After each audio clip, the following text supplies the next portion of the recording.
Et salut à tous les Lucas, on se retrouve pour une toute nouvelle vidéo aujourd'hui les gars. Ouverture d'une display One Piece de la toute nouvelle collection OP12 en version anglaise qui est sortie il y a pas très longtemps. Voilà, sur cette chaîne je vous ai dit que je faisais un peu de tout, vraiment best of etc. Donc là les gars, ça fait à peu près une semaine et demie qu'il est sur mon bureau. Je me gratte les veines comme ça pour l'ouvrir et là j'ai enfin le temps d'ouvrir cette masterclass. Donc j'ai hâte de l'ouvrir avec vous en vidéo. On va essayer bien évidemment d'avoir une manga, la rareté maximale. Et il faut savoir les gars que je collectionne depuis plus de 6 mois maintenant et je commence à avoir une collection assez conséquente. Donc si vous voulez que je fasse une vidéo où je vous présente un peu toute ma collection, je verrai en fonction des résultats des vidéos. De toute façon moi je suis un créateur de contenu donc je fais comme ça. Si la vidéo marche bien, que vous aimez bien, et bah je me dirais ok, pourquoi pas faire une vidéo où je vous montre toute ma collection, sachant que j'ai vraiment les gars, j'ai une pile de cartes. Voilà, je sais pas si vous pouvez voir, alors c'est un peu le bordel. Ce qu'il y a là, bon déjà que j'aime bien One Piece, je pense que ça se voit un petit peu. Tout ce qui est là c'est un gros tas de classeurs de cartes One Piece. En tout cas aujourd'hui on est prêt à ouvrir cette masterclass. On va se régaler, ça va être super satisfaisant. J'espère qu'on aura des dingueries, j'espère que ça va vous plaire. Donc voilà, on a une deuxième caméra. Je sais pas si le rendu sera super. Écoutez, déjà faut que je mette dans le bon sens à chaque fois. On a combien les gars? 24 boosters à ouvrir. Non mais c'est énorme. Mais attends, mais je vais vraiment ouvrir 24 boosters à moi tout seul. Mais je suis un gros porc. Oh, mais putain, mais c'est... Oh, mais j'ai l'impression d'avoir 100 000 euros sur ma table. C'est une liasse de billets le truc. Je monte là. Non mais les gars. Oh. Non mais attendez. Vous pensez que c'est ça? Déjà ça c'est beaucoup. Les gars, on dirait vraiment dans les clips de rap les grosses liasses de billets. Mais putain, mais c'est énorme. Mais mec, le nombre de gens qui rêveraient d'avoir juste ça là. Oh là là. Oh mais... Oh singerie frère. Ah ouais mec. Non mais mec, franchement c'est la régalade. Là c'est vraiment la régalade. J'ai envie de faire 2 parties tellement ça va être long en fait. Alors moi ce que je fais tout le temps c'est que je prends une carte que j'ouvre en dernier et je me dis que c'est la carte de la chance. Alors je vais mettre de votre côté pour que ce soit plus agréable à regarder quand même. Je prends un booster au hasard, je le mets de côté, j'ouvre en dernier et je me dis ok, celui-là ça va être le meilleur booster donc je le mets de côté. Enfin c'est vraiment que du... Voilà, c'est que de la... On va dire quoi, c'est de l'imagination hein. C'est pas... Voilà. Tu vois là je me dis allez, qu'est-ce que je prends? Je me dis allez hop, lui je le sens bien. On le met à la fin, au moins on voit si j'ai une bonne intuition ou pas. Pardon, je parle pas français du tout. Je le mets de côté ici pour bien que vous voyez que je triche pas les gars. Hop, je le mets là et on est parti pour ouvrir. On va ouvrir déjà un seul pour commencer. Alors j'essaye de pas me faire spoil à l'avance. Peut-être que vous à la caméra vous allez vous faire spoil sûrement à l'avance. Moi j'essaye de pas regarder. Donc voilà le travail. Alors je vais les ouvrir comme ça et je vais vous les poser. Ouh, Shiki les gars, je suis pas... Moi je préfère regarder l'anime donc je suis pas encore au scan et tout, mais je crois que c'était vraiment un mec vraiment chaud. J'ai hâte de voir ça dans l'anime. Ensuite Karazu. Bon les gars, il va falloir qu'on aille plus vite. Putain, mais j'ai 24 boosters en fait. Il va falloir qu'on aille plus vite. Poker, par contre elles sont belles hein. Kuzuki Oden. Celle-là tu vois, juste c'est pas forcément des super rares, mais tu vois juste celle-là. Celle-là je la trouve jolie tu vois. Bon les gars, vu comment je commence déjà à perdre du temps. Voilà, petite leader quoi là. Ensuite on a Hack. Voilà, et ensuite on a Color The Supreme King. Alors les gars, c'est la première fois que je fais une ouverture de cartes. Ça veut dire que ce soit carte Pokémon, carte One Piece, si vous avez des conseils à me donner, si vous avez l'habitude de regarder des vidéos d'ouverture de pack, ou que vous faites des vidéos d'ouverture de pack, que ce soit One Piece, Pokémon ou etc. Parce que peut-être que la caméra est trop proche, peut-être que c'est pas du bon côté, etc. Donc si vous avez des conseils à me donner pour améliorer la qualité des vidéos futures, n'hésitez pas à me le dire en commentaire. Merci beaucoup. Ensuite la deuxième, c'est parti. Charlie Bonnie, hop, petit Duval. Donc voilà les gars, la chaîne elle est vraiment un peu au hasard. Hop, leader Sanji, voilà, deuxième leader. Alors moi en général j'ai un peu le seum quand je vois que j'ai une leader, à moins que ce soit une leader secrète ou une leader alternative. J'ai un peu le seum. Bon, Don Quirote de Flamingo c'est bien stylé ça par contre. J'ai un peu le seum parce que du coup je sais que c'est forcément des rares après. Voilà, si vous savez pas quand on a un leader, et ben vous êtes sûr que c'est forcément 2 rares après. Donc voilà, ça fout un peu le seum. C'est pour ça que quand j'ai un leader je me dis ok, stylé mais pas trop non plus. Mais bon, c'est mieux qu'on commence avec les pires packs parce que je pense qu'en vrai les packs de leader c'est peut-être sûrement les pires ou presque. Donc c'est mieux qu'on commence avec des packs pas forcément fous. Et voilà, il faut savoir les gars, je vous ai pas montré ma collection mais je n'ai jamais eu de manga. J'ai déjà eu des secrètes alternatives etc. Tout ce que tu veux mais pas de manga. Les cartes vraiment à 500 balles l'unité, vraiment rares etc. J'en ai jamais eu et j'espère un jour en avoir. Pacifista, voilà, quand t'as regardé le flashback de Kuma. Ah mais lui je l'aime pas en vrai. Tout le temps je vois sa gueule là, le pote à... Et j'ai oublié son nom, Akobi. La maman de Sanji qui s'est sacrifiée et derrière on a... Don Quirote Rocinante. On a deux persos qui peuvent faire pleurer, qui peuvent susciter la tristesse, voilà. Franchement les gars, le flashback de Law, son histoire elle m'a énormément touché. Genre vraiment je crois que c'est l'un des flashbacks qui m'a le plus touché vraiment de One Piece en fait. Donc voilà, pour parler de ma chaîne un peu, j'avais une ancienne chaîne YouTube avant les gars, et je suis tombé dans un piège. On va parler de ce piège pendant l'ouverture de cet opening. Je suis tombé dans un piège, le piège étant que je me suis retrouvé à choisir la facilité. Je sais pas si vous avez déjà entendu cette phrase, toujours faire ce qui est juste et pas ce qui est facile, et moi j'ai fait l'inverse. Et voilà, peut-être que je vais continuer à faire ça, etc. Enfin bref, je vais essayer de me sortir un peu de ce truc. Voilà, Crocodile, Buggy, oh là là, ils ont respecté Barbe Blanche. Ils l'ont respecté. Pour une commune, ils l'ont bien respecté, les gars. Sanji et ouh là là, super rare, Vince Smoke Reiju, l'une des sœurs de Sanji. Et en vrai, elle est super belle la carte.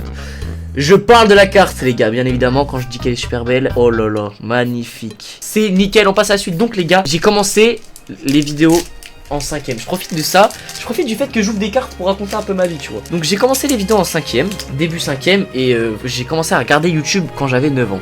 Mon oncle il m'avait téléchargé YouTube sur ma tablette, et j'avais trop kiffé les gars. Et même le tout premier live que j'avais vu, c'était un live de Michou qui passait les 1 million d'abonnés. Ça m'avait trop marqué, waouh. Alors je me souviens plus de ce perso, mais c'est joli cette carte. C'était un live de Michou qui m'avait marqué de fou parce qu'il passait les 1 million d'abonnés. Et je trouvais ça trop satisfaisant. Oh, pas mal celle-là. Je trouvais ça trop satisfaisant de voir les chiffres qui montent, etc. Il faut savoir que j'ai fait du théâtre quand j'étais petit, même avant de commencer YouTube, hein, j'ai fait beaucoup de théâtre. Et j'ai toujours kiffé, voilà, faire rire les autres, parler fort, voilà, mettre en scène, jouer des rôles, etc.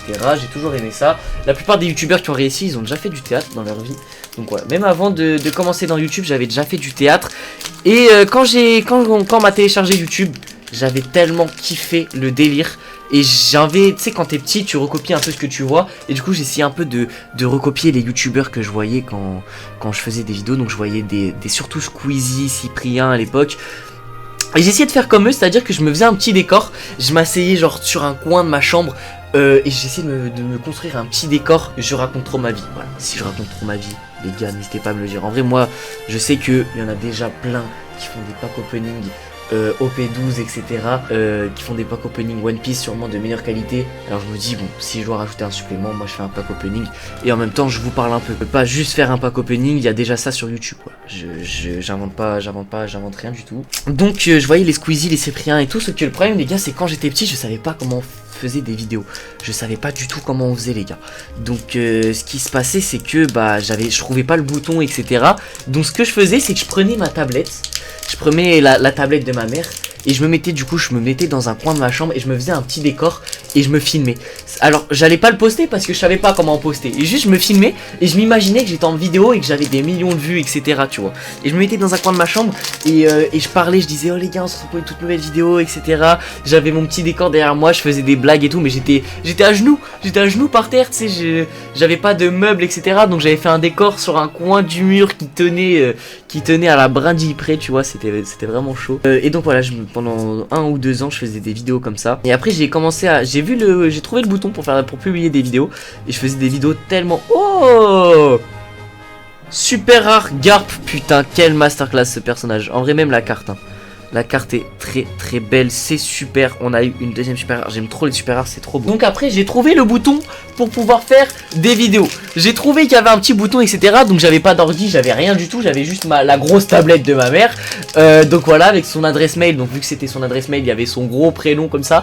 Et j'ai pris une vidéo de mon chat qui passait derrière la télé. Et la vidéo je l'ai appelée Mon chat passe derrière la télé. Et elle a fait 3 vues, c'est moi qui l'ai regardé 3 fois, voilà. Donc je commençais à faire des vidéos comme ça. Et du coup là je commençais à m'imaginer des concepts bien de merde. Les gars, faut savoir que j'avais 9 ans hein. Si vous trouvez que c'est bizarre, sachez que j'avais 9 ans, voilà. Et je m'imaginais concept, je présente ma maison. Oh là là, mais oh mais magnifique. Monkey D. Dragon. Oh mais j'aime trop les gars. Je sais que je m'extasie sur des petits trucs comme ça, mais bon, moi il m'en faut peu pour être heureux. Même si j'ai une énorme display de 35 boosters. Juste ça les gars, oh là là.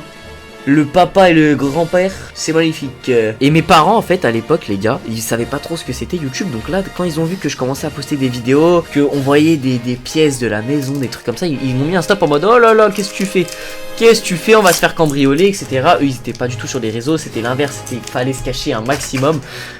Et les années passent et je suis rentré début 5ème. Et ils ont compris que je continuais à faire des vidéos où je parlais dans le vide tout seul dans ma chambre, que je continuais à faire du théâtre et que j'aimais ça. Et au bout d'un moment, ils ont aussi grandi dans le sens où ils commençaient eux aussi à utiliser les réseaux. Ils commençaient à poster des stories sur Insta, sur Facebook. Ils commençaient à mieux comprendre le milieu et à comprendre que c'était pas si dangereux que ça, même s'ils avaient raison, hein, que c'était pas... Merde, je l'ai ouvert du mauvais côté, excusez-moi.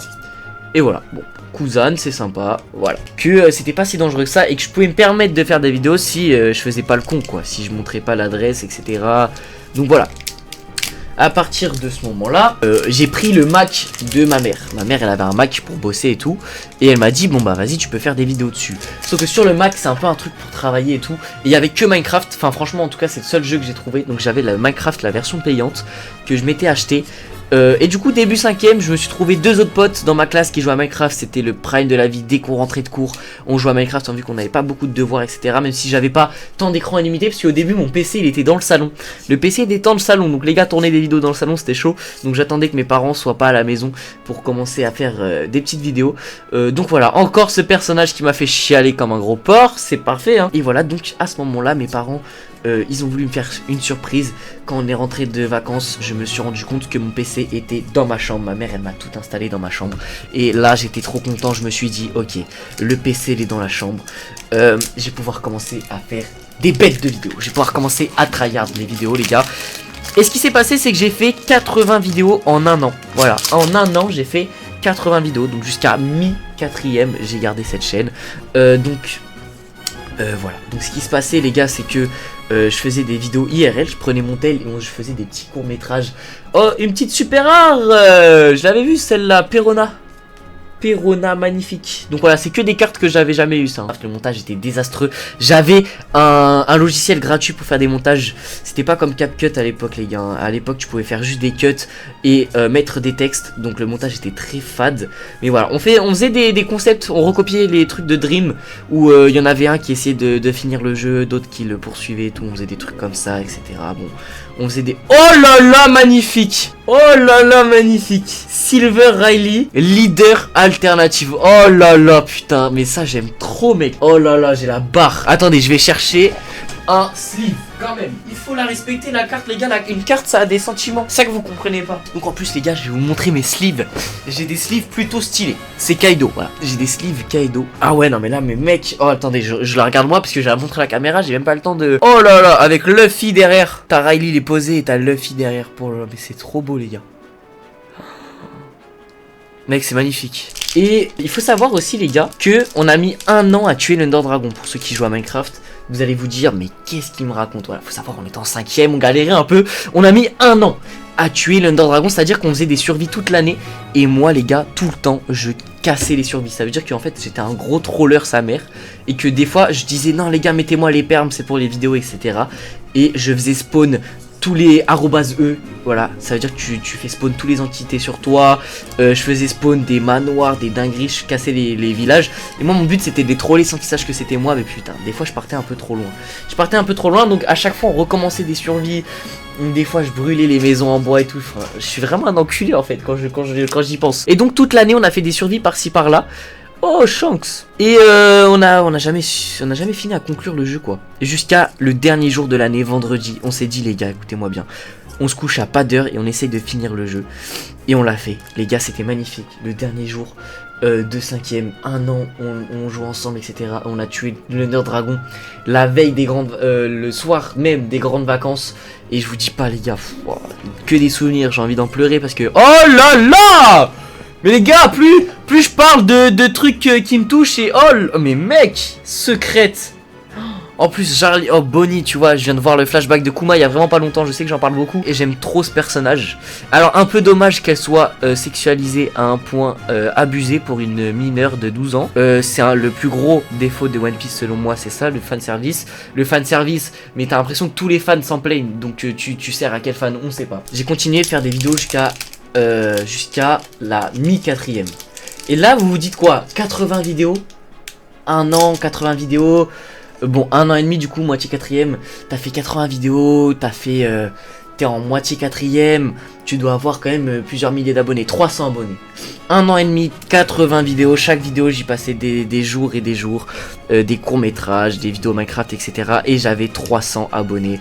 La plupart des abonnés que j'avais, je faisais des lives YouTube, ça marchait bien, je tournais autour de 10 viewers. Après il faut savoir les gars que j'avais aucune gêne quand j'étais en 5ème, pas en 4ème, mais vraiment quand j'étais en 5ème, j'envoyais toutes mes vidéos dans le groupe de classe. Et en plus dans le groupe de classe ils avaient l'air de bien aimer. Oh là là, mais mec, ça c'était le retour à Sabaody après l'ellipse quand il esquivait les lumières du pacifista. Magnifique. Magnifique. J'allais la mettre sous sleeve tellement elle est belle. J'étais en train de la mettre sous sleeve. Tellement elle était magnifique. Et encore ce personnage, je crois qu'ils veulent me hanter avec lui. Aussi je pensais que à faire des vues. Moi mon but c'était faut que je réussisse, faut que je réussisse. Donc quand tous les moyens sont permis, il faut réussir. Donc on envoie dans le groupe de classe. On se donne à fond. Hop, leader de Zoro. Voilà, vraiment tous les moyens. J'envoyais à tous mes contacts WhatsApp, à des adultes, à mes tontons, à ma grand-mère, les gars. J'avais aucune gêne. Vraiment, j'étais juste un petit naïf qui voulait juste était prêt à tout, à réaliser son rêve. J'étais juste un petit qui avait aucune gêne et qui s'en foutait du regard des gens et qui voulait juste réaliser son rêve et qui voulait juste faire comme les grands youtubeurs, avoir le même train de vie qu'eux, partager des choses comme eux, etc. Et cette passion, elle a évolué de jour en jour, elle est devenue de plus forte de jour en jour, la flamme a continué de grandir. Je suis mi-4ème, j'étais en plein live, donc voilà, c'était un peu en décembre. Et les gars, voilà, ce qui se passe c'est que j'étais en crush sur une meuf, j'ai réussi à me mettre en couple avec elle. La France était en finale de coupe du monde. J'étais en live, un TikToker qui s'appelait Scotchy, enfin un Instagrammeur, un TikToker ce que vous voulez, qui s'appelait Scotchy, qui avait 300 000 abonnés, m'avait fait une pub. Donc j'étais monté à 30 viewers, on avait passé les 300 abonnés en live et tout. Et donc voilà, ça, plus le fait que j'étais avec ma crush, etc. La France en finale de coupe du monde, c'était incroyable. Et du coup les gars, j'ai pris une grosse leçon. C'est que en fait je me suis dit quoi, je me suis dit ça va être le meilleur hiver de ma vie. Et au final c'est sûrement le pire hiver de ma vie. Donc en fait je me suis dit maintenant, quand il y a un truc qui a l'air d'être bien, en fait je me suis dit quoi, je me suis dit rien ne se passe jamais comme prévu. Absolument rien dans la vie ne se passe jamais comme prévu. Et maintenant, quand je vois que pendant ces vacances d'été, j'ai prévu des trucs avec mes potes, qu'on va sûrement partir en vacances, etc. Je me dis pas ça va être les meilleures vacances de ma vie, etc. Je me dis ça a l'air d'être bien, mais voilà. En fait, j'essaie de rien me dire, j'essaie de vivre le moment présent. France éliminée en finale de Coupe du Monde, ça a l'air d'être très insignifiant, mais ça m'a énormément touché. Il faut savoir que j'ai commencé à regarder le foot en 2018 et le premier match que j'ai regardé c'était France-Australie. Donc en fait c'était le début de la Coupe du Monde. Et au début 2018 je me suis dit je vais m'intéresser au foot. Et je commençais à regarder les matchs de l'équipe de France. Et c'est l'année où on a gagné la Coupe du Monde avec l'arrivée d'Mbappé et tout. Et du coup en fait moi je commence à regarder le foot. Je vois on gagne la Coupe du Monde. Et je me suis dit mais c'est une masterclass le foot. Et du coup je suis tombé tellement amoureux de ce sport. Je regarde absolument tout. Et donc l'élimination de la France en finale, ça m'a énormément touché. Mais bon c'est pas grave. Je me suis séparé de ma crush, voilà, hop, petite histoire de 4ème, voilà, je me sépare de ma crush avant Noël bien évidemment, et aussi c'est pas tout, c'est pas fini quand même, ce serait trop bien sinon, ma chaîne YouTube s'est fait supprimer, absolument, ma chaîne YouTube c'est ma vie, c'est juste ma vie, elle s'est fait supprimer. Donc les gars à ce moment là faut savoir que ma vie c'est quoi, c'est YouTube école, ça veut dire que la moitié de mon temps, si je suis pas en train d'être à l'école, ça veut dire que je suis en train de faire du montage ou de tourner une vidéo. Donc est-ce que vous pouvez vous imaginer le vide qu'on ressent quand notre activité principale se fait effacer sous nos yeux et qu'on peut absolument rien y faire. Alors c'était un peu de ma faute parce que j'avais diffusé le match France-Maroc en live et je savais pas qu'on n'avait pas le droit, voilà, j'étais jeune et con. Donc voilà, en fait moi j'avais mis la cam en haut et enfin je diffusais pas en mode j'avais mis ma cam en haut et je me suis dit ok je vais faire un live où je réagis au match France-Maroc. Et bah c'était une très mauvaise idée, j'avais pas du tout les droits. Donc voilà, donc je me suis fait ban. Il va falloir que j'accélère, il me reste plus beaucoup de paquets. Je me suis fait ban. Tout simplement, je me suis fait ban. Et là, les gars, j'étais en mini dépression. J'appelle ça comme ça parce que c'était les mêmes effets qu'une dépression. Mais c'était sur 3-4 jours. Donc ça va. Mais c'était quand même horrible. Ça veut dire que je me sentais super vide. Je rentrais des cours, je regardais dans le vide. Mes parents, ils sentaient qu'il y avait un problème. Il y a un truc qui allait pas. J'avais plus d'émotion. Je savais plus quoi faire. J'étais triste toute la journée. Donc voilà, mes parents, ils ont vu qu'il y avait un problème. Et ça m'a tellement marqué que pendant un an, j'ai arrêté de faire des vidéos. Pendant un an, les gars. Jusqu'à décembre, mi-3ème, décembre 3ème, le retour de Fortnite OG et je jouais à Fortnite toute la journée. Je me suis dit bon, allez, super rare, hop, magnifique. Le retour de Fortnite OG, je jouais à Fortnite toute la journée avec mes potes et je me suis dit bon bah tu sais quoi, en plus on se marrait de fou, je me suis dit bon, tu sais quoi, viens on en fait des vidéos. Et donc j'ai lancé une chaîne et j'ai fait des vidéos. Lucas Spam, 7000 abonnés à ce jour, voilà je vous spoil un peu la suite. Mais ce qui s'est passé c'est que je faisais des vidéos à peu près normales et je voyais c'était bon dans les centaines de vues, bon bah voilà hein, on a l'habitude. 100, 200 vues, j'avais jamais des vidéos qui dépassaient les 1000 vues quoi, c'était impossible. Je faisais des shorts par-ci par-là qui tapaient des fois les 10 000, 11 000 vues. C'était ça vraiment qui me donnait beaucoup d'abonnés. Et surtout je spammais les lives. On était pendant le mois d'août, j'avais à peu près 100 abonnés. Et j'ai passé les 200 abonnés pendant le mois d'août. Pendant le mois d'août de 2024. Pendant le mois d'août 2024, je passe les 200 abonnés en live. Et je me dis, bon bah je vais faire que des lives. C'était des lives latérales normales. Et je faisais les gars 6 heures de live par jour, voire 7 heures par jour, sans clim.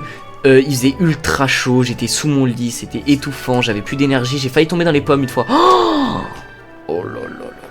Voilà les gars, magnifique. Non franchement j'ai tout eu. J'ai eu Shanks, j'ai eu Dragon, j'ai eu Garp, j'ai eu Riley, mec c'est magnifique.